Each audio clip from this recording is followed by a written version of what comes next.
work out before us. Well, Sorry. hey, everybody. I had no idea what's that. I was wondering, it's empty inside. I'm wondering where everyone was.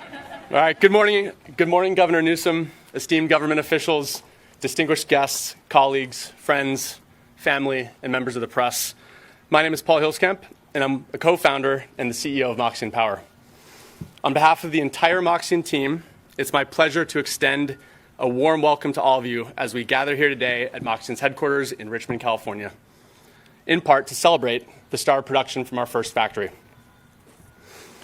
We started Moxion 3.5 years ago with a clear mission to create the first fully electric alternative to the diesel generator and to accelerate the electrification of industries that rely on temporary power. Across construction sites, utility operations, film sets, and live events, the demand for mobile energy storage technology has never been greater. Our customers increasingly recognize the inefficiencies, extra costs, and negative environmental impacts of burning fossil fuels in generators to produce temporary power. The unfortunate reality is that our customers have never had a choice. There has never been a clean, sustainable option for temporary power until now. In 3.5 years, Moxion has grown to 250 people. That's 250 green jobs building the cutting-edge, clean technology that will drive California's innovation economy forward. We're fortunate to have so many amazing, talented individuals join us on our mission. And I want to thank all of you Moxions in attendance today. Given that we're celebrating our first factory, a very special thanks to Josh Ensign, Jed Mickle, Charles Shin, Nelson Ron, Patrick McCarthy, and everyone else involved in designing, engineering, building, and operating this amazing facility. Over the next 3 years, we expect our team to grow to over 1,000 people, many of them in manufacturing. And we're excited to bring these jobs back to Richmond. As some of you know, Richmond played a vital role supporting our nation's wartime manufacturing efforts during World War II. And Moxion is proud to add to Richmond's rich manufacturing history. It's my privilege to recognize some special guests in attendance today. 5 of the original Rosie the Riveters, remarkable women who worked in this very factory during World War II. Betty Soskin, Ernestine Ween, Marion Nguyen, Gian Gibson, and Marion Souza.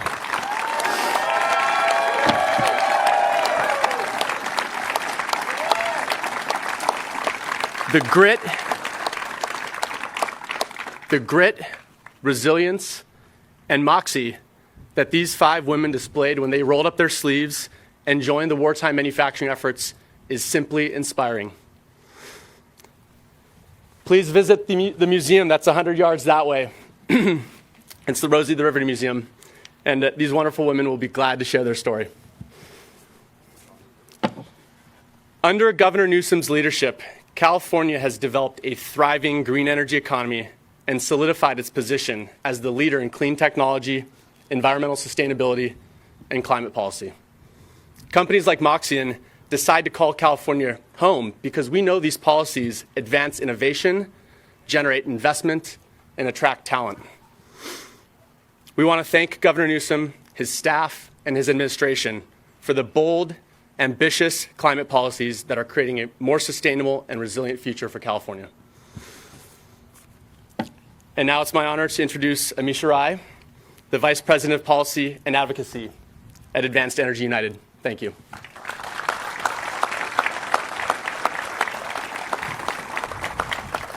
Good morning. Thank you for the introduction, Paul. It's great to be here.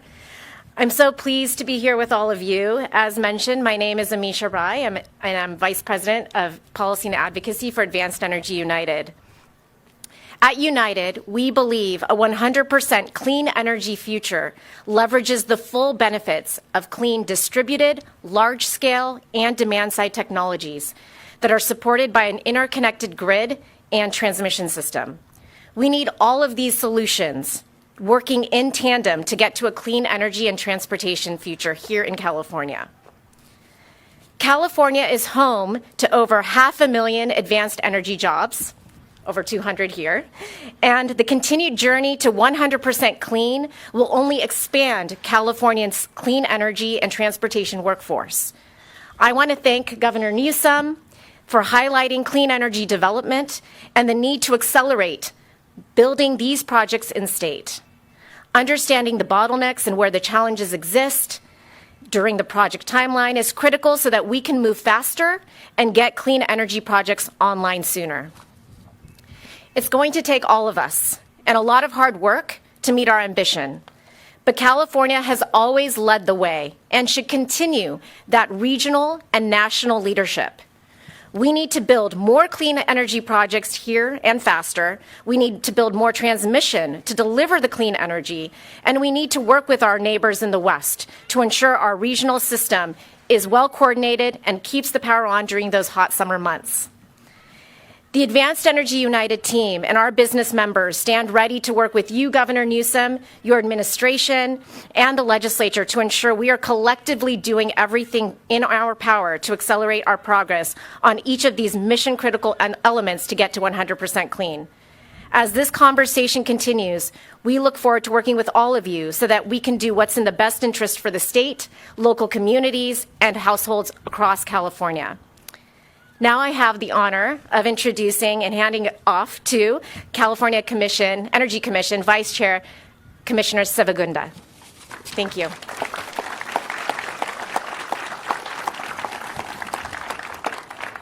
Good morning. Thank you. It's such an honor to be here with all of you and Governor Newsom. Thanks to Moxian for hosting this event. I'm Sivagunda, Vice Chair of the California Energy Commission. As we begin today, I just want to highlight that we are on our path to our 100% clean energy goals by 2045. Achieving our climate goals is absolutely predicated on two important points: electrifying large swaths of our economy and making sure we have a clean backbone of electricity supporting that. As we move towards that goal, it's absolutely vital, and it's job number one to ensure we have reliability. I'm really happy today to let you all know that the summer outlook is looking much better than we anticipated as we go into this summer. Every year, the climate change keeps throwing us new wrenches. We had incredible heat in 2020, followed by catastrophic fire in 2021, and extremely high heat again in 2022, coinciding with drought conditions. We collectively, as we think through this, how do we plan for those extremes, has been the core focus of most of our energy agencies here, and we look forward to collectively working to solve that problem. As we move into the summer, if we have a catastrophic fire again, coincidental with the number of the heat events, the grid is going to be stressed, and we have to lean on contingencies, which we are collectively planning to make sure we have them in hand. Long term, California has three core challenges that we need to work on as we shore up our reliability.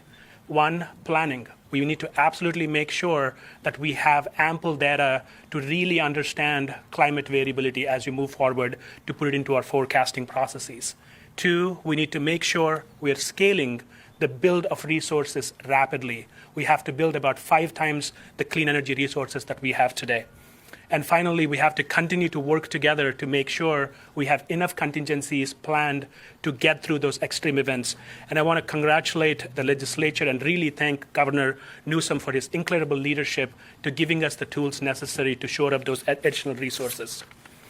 I also want to take this moment to say that we have passed our goals ahead of time from the RPS standpoint. We have 37% of our clean energy today coming from renewable, portfolio standard related resources such as solar and wind, about 37%. And when you add hydro and nuclear, other clean energy resources, we're at 59% today. As we did this, thank you. An important element of our clean energy transition is the ability to add more storage. And since 2019, we went from 250 megawatts on the grid to 5,000 this summer. That's about 20 times that we've added in just over 3 years. And that's an incredible step that California is able to do. And I want to congratulate CPUC for the incredible amount of procurement they have authorized and lined up the work that needs to be done. And finally, the amount of storage we have today, when we capture that and harness that, we can support about 5 million households at a given time. So with that, I feel very optimistic as we move forward. We have an incredible track record of innovation and togetherness in California. And as we move forward, we can deliver this reliable, affordably, and equitably for Californians. Thank you. With that, I'll pass it on to President Reynolds.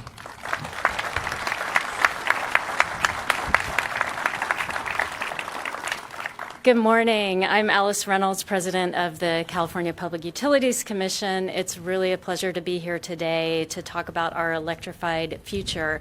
I want to thank our host, Maxian, for inviting us here today.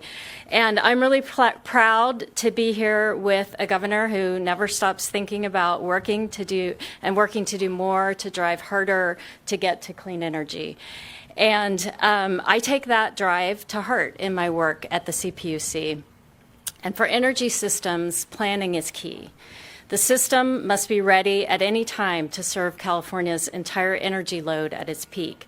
This means sufficient energy system electricity generation, transmission, and distribution capacity where we need it and when we need it, and the flexibility to scale up and down to keep the system in balance every day and every night throughout the year.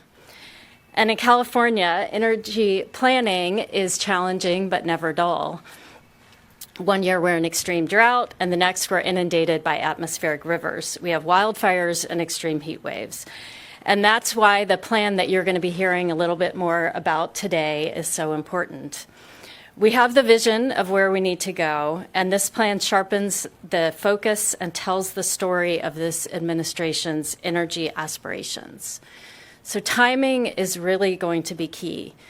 The pace of our clean energy development must be aligned with the rate at which California grows and adopts electric cars, trucks, equipment, and homes and businesses electrify. And scale is also really important. We're electrifying massive ports, LA, Long Beach, the largest ports in the country. We're electrifying warehouses. We're putting in data centers, electrifying truck fleets, airports, stadiums, and the activities of 40 million people living in dense cities, sprawling suburbs, and very remote rural areas. And I want to be clear, by 2045 or sooner, we do intend to get to 100% clean energy for every single Californian, for every single use of electricity, and do it in a way that enables every Californian to have an electric vehicle, to send their children to school in electric school buses, to ride transit and ship goods through ports in a carbon-free system.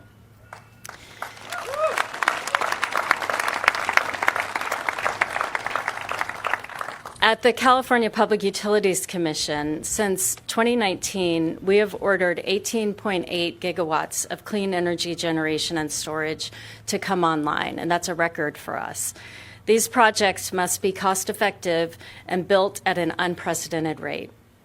We're setting ourselves up to reap the benefits of long-duration storage, offshore wind, geothermal. Those are just a few of the new sources of clean energy that can provide stable energy profiles during the times of the day when the grid is the most stressed. So, and look at where we are today. Innovation is happening. We're getting clean backup to support the energy system of tomorrow. And then on the demand side, we can't forget about demand flexibility. We're poised to unlock the power of consumers and businesses shifting load with new technologies paired with state-of-the-art rate design. Interagency cooperation has also been critical in our work to date and will continue to be. I work very closely with Vice Chair Gunda, other members of the Energy Commission. All our agencies are working in sync to get to our goals. And we need to do this in a way that manages electricity prices. Electricity sources and systems must be designed to be least cost and equitable. As you'll see with the governor's plan, there are many potential pathways to achieving our decarbonization goals, but front and center must be affordability and equity. We must look at everything we do through that lens. Our vision for a clean electric grid of the future remains clear and constant, and with this plan, our roadmap for how we get there has gotten sharper. So yeah, we have challenges. This is California after all. There are always challenges. And climate change continues to hit us, but we also have real and very exciting opportunities. So I want to thank you for your time today. And with that, I will turn it over to the star of our show, Governor Gavin Newsom. Thank you.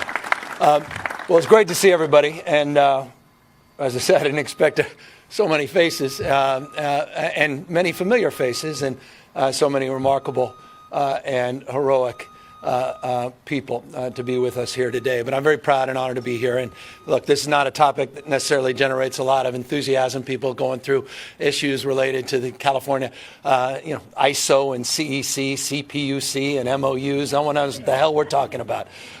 This whole space can be complicated. And so let me try to do my best to sort of distill the essence of the why. I think we know why we're here. It's the nature of change, this weather whiplash that has been expressed in the speakers you hear prior and the experience all of us here in California have had over the last number of years. We've moved way past the debate around what's happening with our climate. You may not believe in science, but you have to believe your own eyes. You believe in your own experiences, people, lifestyles, traditions being radically altered.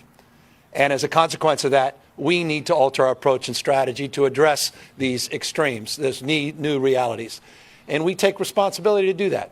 We love to say about our state, the future happens here first. We're America's coming attraction. It's our responsibility to lead, and we do. No other state has more scientists, engineers, more researchers, more Nobel laureates, no patents emanating out of one state than the state of California. The finest system of higher education anywhere on planet Earth. Eat your heart out, Ron DeSantis. We are proud of our progress, not just our promotion, but we're also proud of our pragmatism, and that brings me to what we are advancing here today. We know the why. The question is what and how. Last week we talked a little bit about how. We need to move with speed and scale. The world we invented, process-laden world we invented, is now competing against us. We have to accelerate our transition. But the question is what and where? And that's what we're laying out here today. Not just a vision. We did that in 2021. In July of 2021, we literally put out a plan talking about the future of our grid. It was an ambitious plan that started to socialize issues around vehicle to grid and two-way charging, talking about buildings to grid, talking about these moving power plants, meaning those cars that you're driving and the wheels that are taking those power plants home and to work. And now we're laying out a specific strategy to actually achieve our audacious goals. The goals we laid out are nation leading, they're world leading. No other jurisdiction in the world has been more ambitious.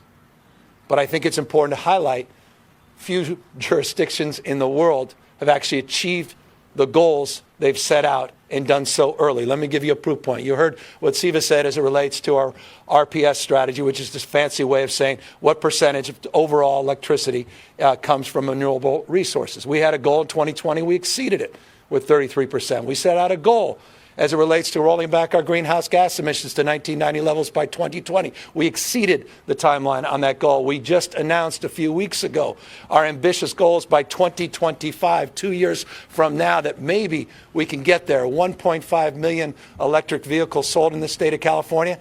We exceeded that goal earlier this year. When we lay out markers, we achieve them. And so we have laid out ambitious markers, 2045, not just 100%, renewables as it relates to our electricity grid, but carbon-free future in the state of California. A year ago, we said that's nice, but what about 2030? What about 2035 and 2040? And so we brought into the future even more ambitious markers to get to 90% by 2035 as it relates to our renewables for electricity. And we got the inevitable question, well, how is that possible? All these experts, all these fancy folks, think tanks, all these fossil fuel funded experts and pundits said it just simply can't be done. They don't have a plan. They don't have a strategy. There's no way they can handle this. Remember, we were the first state in America, one of the first jurisdictions in the world to lay out a marker that all vehicles sold in the state of California will be alternative fueled by 2035. They were mocking us just a few years ago, and now the rest of the world, including the EU themselves, have followed us. The question now is how do we deliver the reliability of the grid? How do we achieve the affordability that is foundational in this transition? So we laid out that strategy, that plan. It's about 148,000 megawatts that we'll need by 2045. But here's the good news. Just since 2020, we brought online about 9,000 megawatts just in the last few years. To start doing the math, you see that there's a pathway. We laid out a 10-year pathway as it relates to the transmission grid. And we've identified 45 projects, $7.3 billion of investments to just transform our electrical grid. We laid out the markers on solar and wind, but we recognize that's not going to get us where we need to go. The issue of reliability has to be addressed, and that's why we're here, and that's why I'm grateful for all of you for the hard work you have been doing. You're proving the paradigm. We're not just asserting any longer that we can achieve reliability through ingenuity, through entrepreneurial spirit, and through creativity, and through not just inspiration, but desperation. Out of the ashes of 2019 and the wildfires, this idea was conceived. And Paul, that's a hell of a thing. Sitting up there in, Northern California in your home, north of the Golden Gate, and to sit there and lament about paradise lost and all the extraordinary wildfires we're experiencing, to come up with an idea, put pen to paper, get the capital and get the workforce trained and operational, and now you're actually selling this product, manufacturing here in California, manufacturing in a community that's been ravaged by the fossil fuel industry in the past, but now with the fresh air of progress, you've marked the framework of the future, and you're hiring folks from Oakland, you're hiring folks from Richmond, you're giving people opportunities and second chances. I mean, that's a hell of a story. It's an American story, it's a California-made story, and I just want to thank you for your leadership, Paul. It's what it's all about. And don't forget, California is the #1 manufacturing state in America. #1, California. And it's a point, again, of pride, the ability to connect the innovation, the research and development, the second-to-none workforce, and to bring it all together. And so that's laid out in detail, strategies, plans in this report. I'll just underscore a couple of, I think, interesting asides. It was not that long ago. I remember I had that old EV1. Remember that old Saturn EV1? What happened to the electric car? They took it from us and they destroyed it. In 2010, there were 661 electric vehicles sold in California. I was one of those 661. This first quarter of this year, just Q1, 124,000 electric vehicles. We're getting close to a quarter of all the cars sold today in California are electric vehicles.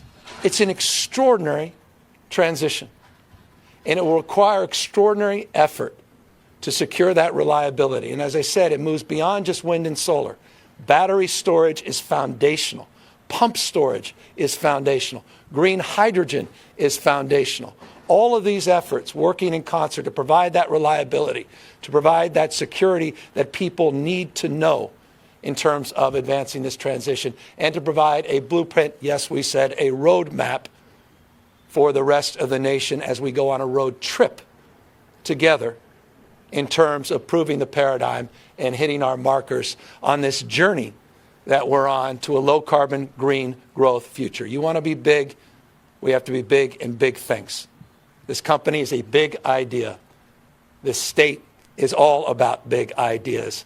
And so with pride and gratitude and appreciation, we are here celebrating your success, our collective success, and laid out that marker for building a green future where everyone is included, where no one's left behind, and where we dominate in the next big global industry. That's California.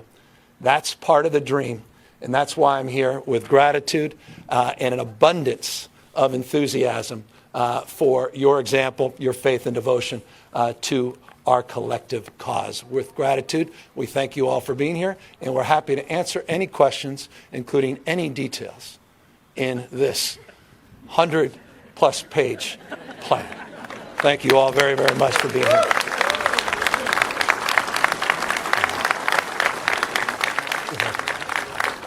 Good morning, Governor Newsom. Real quick, two quick questions. So you've often talked about quickening the state's sluggish process, in building infrastructure, but there's also been criticism around sort of sidestepping environmental regulations. Can you talk a bit about that?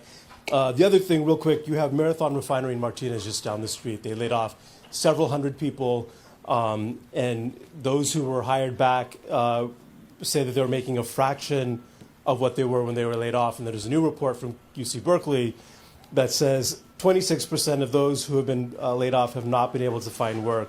So we're talking about all these green jobs. What about the jobs that are being lost in that transition? And then, these new jobs, what will they look like? And, people are also concerned about pay. Well, we laid out a detailed strategy as it relates to that transition, independent of the program we're promoting here today. We put a marker, not just in terms of our aspiration, but we put down hundreds of millions of dollars to support the retraining, support communities that are impacted by this transition. But let me just mark a point that should be obvious to anyone, because it was mentioned prior to my getting up to the mic. We already have 6 times more green energy jobs in the state of California than we have fossil fuel jobs. We've already transitioned. We're well under the way in this transition. This was an old industrial site. Heck, this was where the Model T was built before we advanced our manufacturing might during World War II. This is just part of this larger narrative as it relates to that transition. And these are good paying jobs. These are career opportunities. This is an opportunity for all of us to be included, and we're not here to leave people behind. But we are mindful that we're going to live in a fossil-free future. And we want to define the terms of that future in its most inclusive way possible. And as I said, no state is doing more to support that transition. Now, as it relates to process, enough. We need to build. We need to get things done. This is not an ideological exercise. We're running against time. We're running against time. Mother Nature bats last. She bats 1,000. She's chemistry. She's biology. She's physics. She doesn't mess around. We don't have time to hold hands and talk about the way the world should be. We got to go. We respect process, sure. We respect, of course we do. But why is a project? I was in Patterson, California a couple days ago. 13th year they're working on a solar battery project. 13 years. I mean, it's absurd. I'm for process, but not that nonsense. It's been abused. And so we want to get things done. And we have a pathway and a strategy. And by the way, we have a protocol that was embraced by the environmental community and the labor community just last year. 270-day permitting process, 270-day judicial review. We laid out that marker, worked with the legislature, got it passed. We want to frame that and broaden that, not just to large-scale green energy, but to other areas in our economy. We want to get people to work. We want to get those folks at Marathon that feel like they have been a raw deal, get them back to work. We've got to build. We've got to create projects. And so we laid out permitting, 11 specific bills last week to reduce permitting time by 3 years, documents by hundreds of thousands, saving you, all of you, every single one of you, taxpayers, hundreds of millions of dollars in the process. If we don't build, democracy is questioned, our capacity to deliver. Why do you think so many of these authoritarians are asserting themselves in their might and muscle, not just around the world, but in some other parts of this country? It's because they say we can't get things done anymore. And they talk about the good old days, right? When this factory was up and running. And these young ladies were here with their muscle and might, producing things in real time. That was point of pride.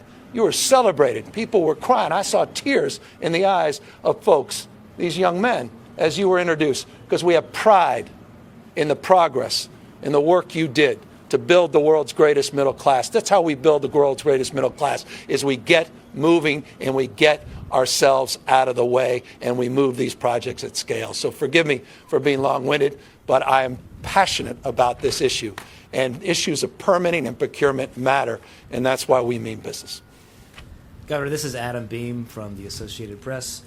You have a proposal in the budget to designate a central procurement entity to develop some of the renewable sources that have been really hard to get, like geothermal and offshore wind.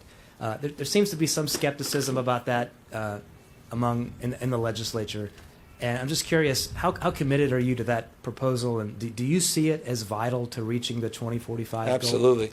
One of our specific goals in 2045 is 25,000 megawatts of offshore wind, which is an even more reliable, a little less intermittent source of green energy.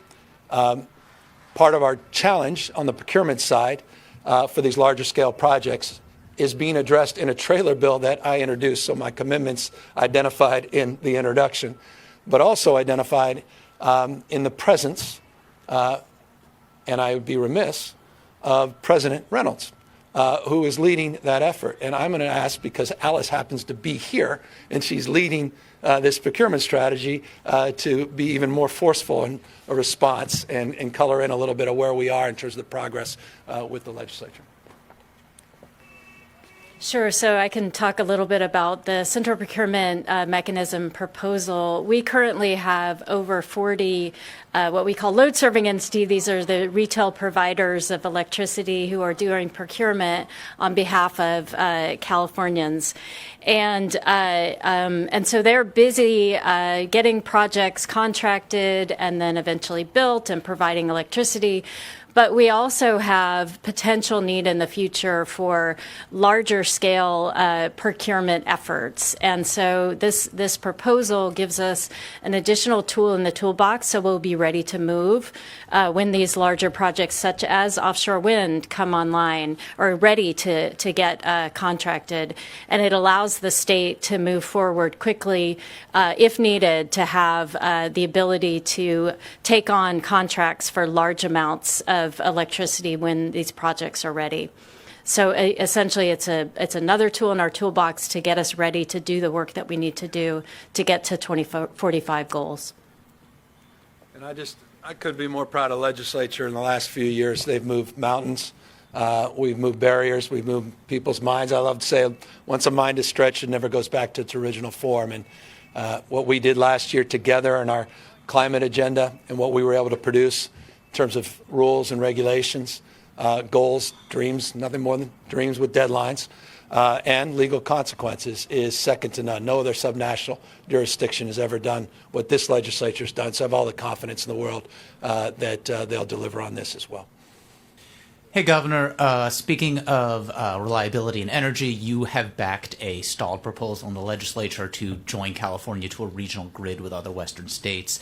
Obviously, an idea that's been kicking around and is politically controversial in terms of the potential for union jobs going to other states, importing dirty energy from other places, and also ceding some of California's authority in terms of your ability or that of future governors to dictate what happens via the Cal ISO, other things like that. So given that you now support this proposal, how does California join other states without ceding some of that leadership Let's on be careful labor and about issues? I'm not aware of any specific proposal that I've supported.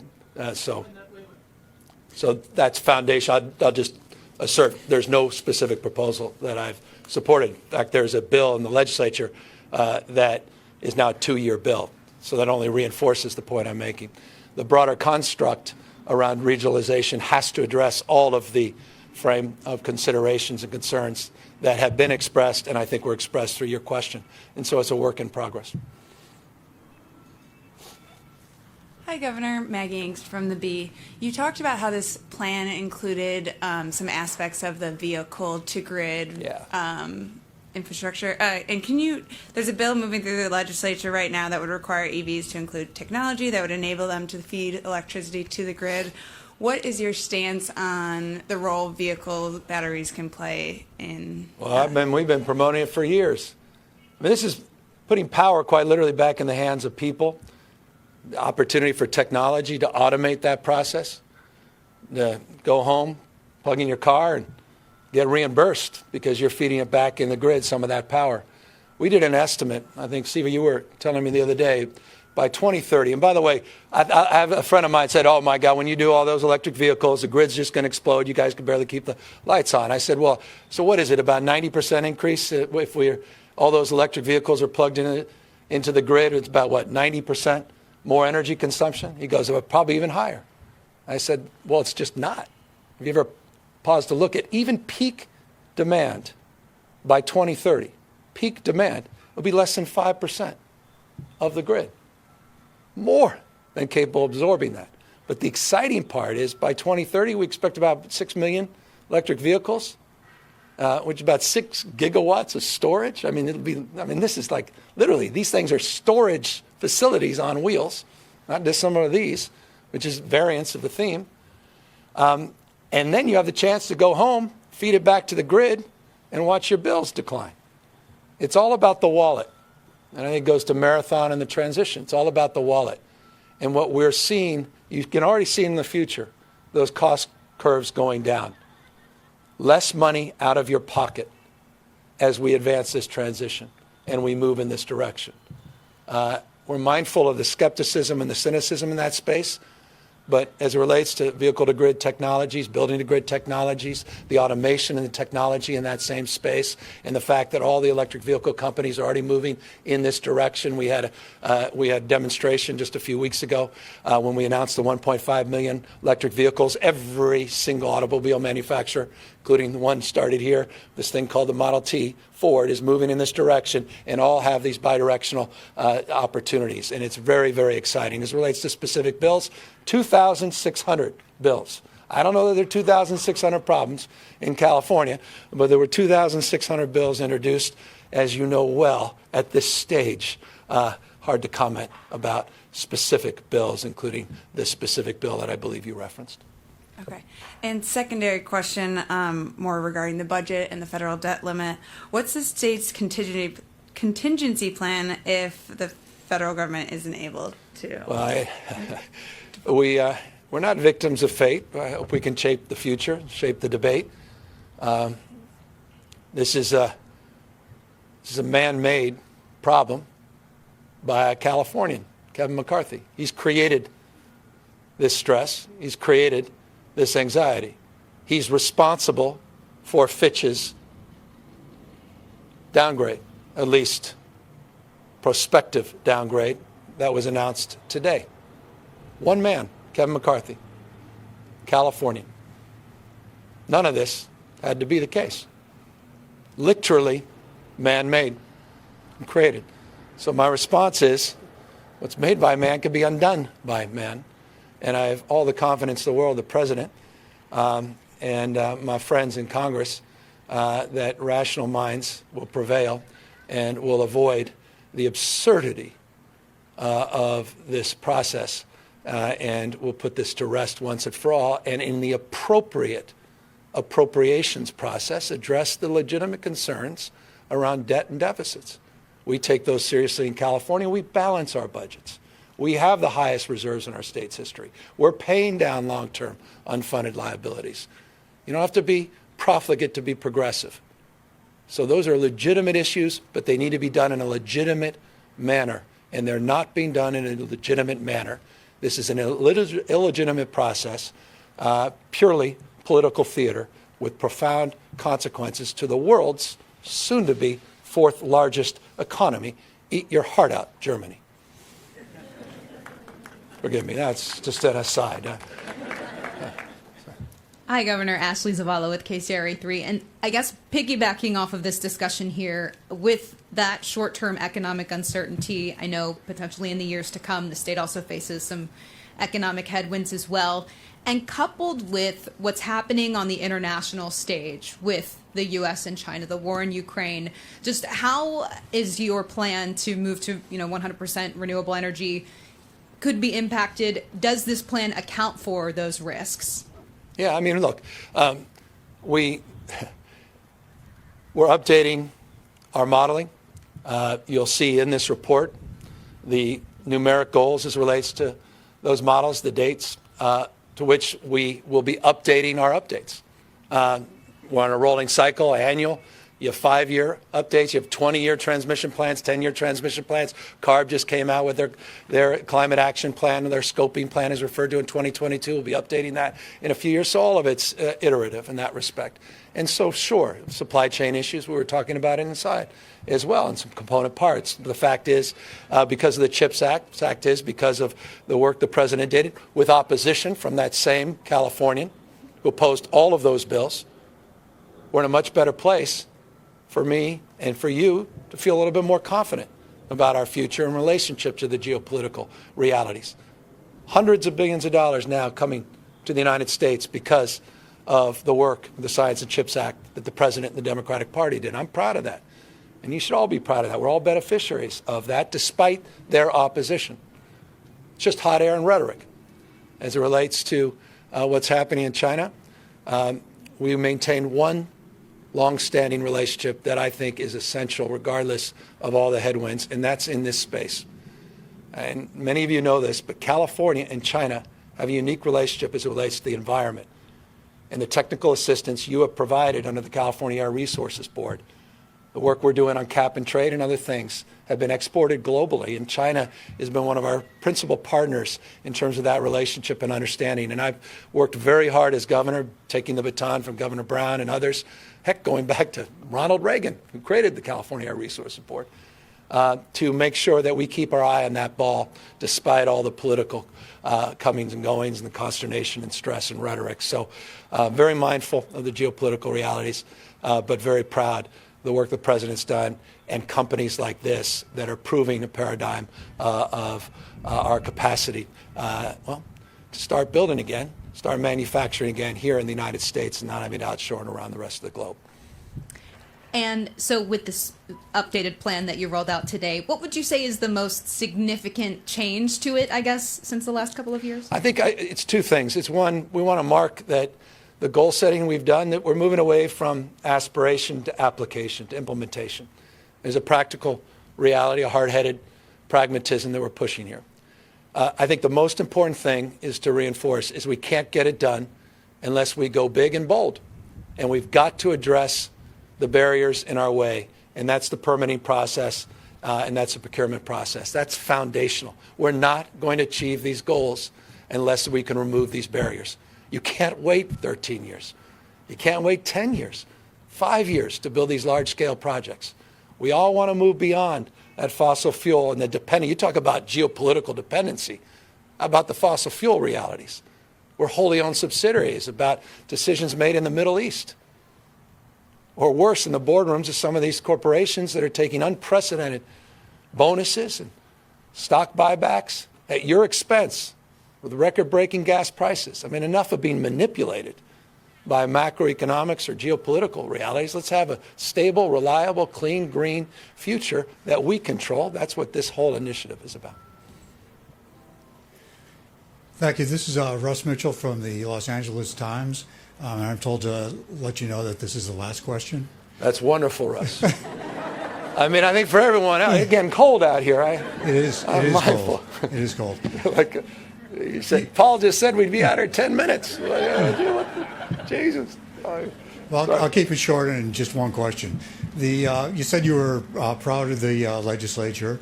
There's a bill going through that would affect driverless trucks in the legislature, and I know that you don't comment on pending legislation, but a lot of the key legislators say their motivation for this bill is a profound lack of trust in the way that Department of Motor Vehicles is regulating driverless vehicles.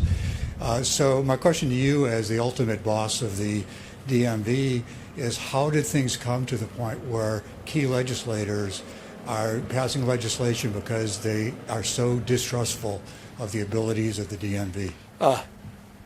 Has there ever been a year or a decade or a century where that's not been the case? That's the job of the legislature, oversight. So nothing novel about that, nothing surprising about that. I appreciate that. Co-equal branch of government, oversight, make sure we're held to account, raise the bar. I will say we've raised the bar at the DMV. That's not something you say lightly. It's usually a 4-letter word, not a 3-letter word, DMV. But we've got an outstanding guy running it right now. He's done some amazing things, and I have great confidence in him and his team that he's assembled. And look, future's here. We talked about the future. It's something to manifest, and we are manifesting, and driverless technology is here. Those realities are self-evident. By the way, a lot of what's being promoted here makes that a lot easier. And so I think we have to set those rules and the rulemaking. Those are difficult tasks. States across the country are going through that process, and the legislature will have their role and their say, and I look forward to engaging them. Governor, I asked the question, it's about the trust. And the legislators are saying the DMV is favoring one automaker above the others, and you're not addressing the question about a profound lack of trust in the regulation of a very important issue of public safety. Well, could you directly address that? Thanks. Well, I think I did. That's a judgment. I appreciate it. Look, I don't know the specific issue as it relates to the legislator you're referring to, or the specific. Yeah. Forgive me. I won't belabor it, and I appreciate the two follow-ups. I'm very grateful to the legislature. Direct answer to your question. I'm very grateful to the legislature for their oversight role. I think it's incredibly important. That role takes many shapes and forms. On any given day in Sacramento, you'll hear expression of concern, support, condemnation, criticism on a myriad of different topics. Legislative leaders have a role and responsibility to play to bring in our department heads and agency heads and hold them to account. What you're expressing to me is Monday through Friday. Now, a specific issue as it relates to a specific bill, I don't have the benefit, knowledge of a specific bill. 2,603 were submitted. 1,848 were on my desk in my last briefing for consideration. I got through about 20 of them after 3 hours. I did not get through that specific bill. I will say this about the DMV director. I have great trust in him. A particular legislative leader may not. And I respect that, and I'll listen to that. And I have great pride in the two-way conversations we have with the legislature. But forgive me for not being alarmed or shocked.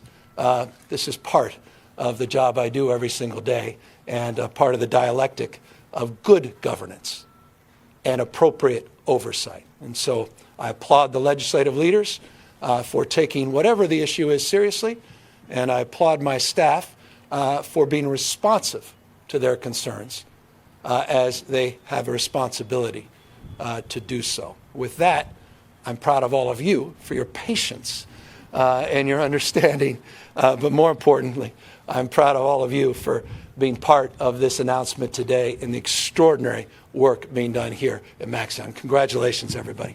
Thank you.